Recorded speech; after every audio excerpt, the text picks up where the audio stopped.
मैं अयोध्या नरेश दशरथ पुत्र एवं प्रभु श्री राम का अनुज लक्ष्मण महापंडित महाज्ञानी रावण को गुरु रूप में सादर प्रणाम करता हूं। आयुष्मान भव लक्ष्मण। कहो, अपने जीवन की इस अंतिम बेला में मैं तुम्हारे किस हित की पूर्ति कर सकता हूं? हे महामना, नीति, धर्म, राजनीति एवं समस्त वेद शास्त्रों के ज्ञाता, आप अपने ज्ञान और अनुभवों की दीक्षा से लक्ष्मण के जीवन का मार्ग प्रशस्त करने की कृपा करें। मैं देख रहा हूं लक्ष्मण कि तुम एक योग्य शिष्य की पात्रता लेकर उपस्थित हुए। अस्तु, मैं अपने जीवन के कुछ अनुभव तुमसे अवश्य साझा करूंगा। हे सुमित्रा नंदन, अहंकार चाहे सत्ता का हो या सौंदर्य का, शक्ति का हो या भक्ति का, धन का हो या धर्म का, वो बड़े से बड़े विश्व विजेता को नष्ट कर देता है। इसका प्रत्यक्ष उदाहरण ये त्रिलोक विजेता, विद्या विशारद, महापंडित रावण है।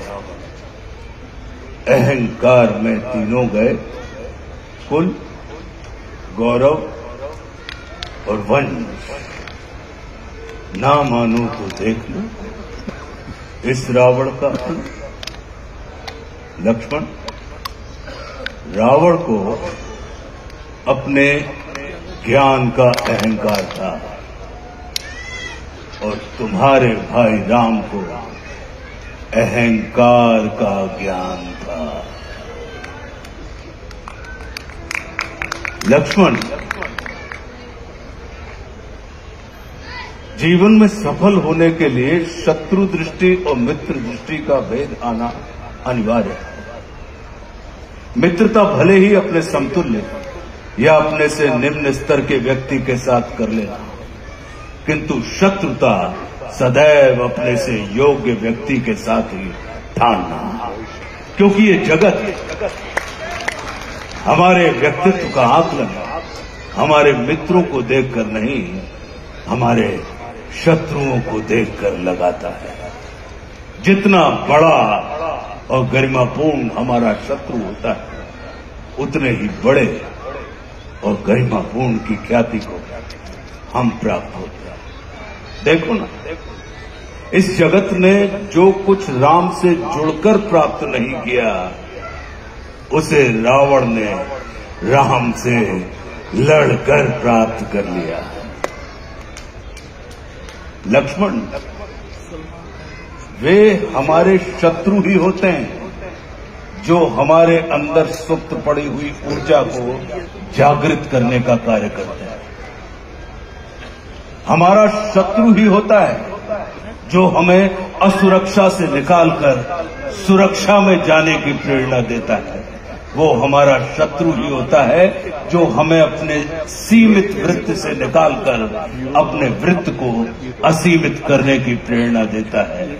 इसलिए शत्रु तिरस्कार का नहीं, नमस्कार का पात्र होता है।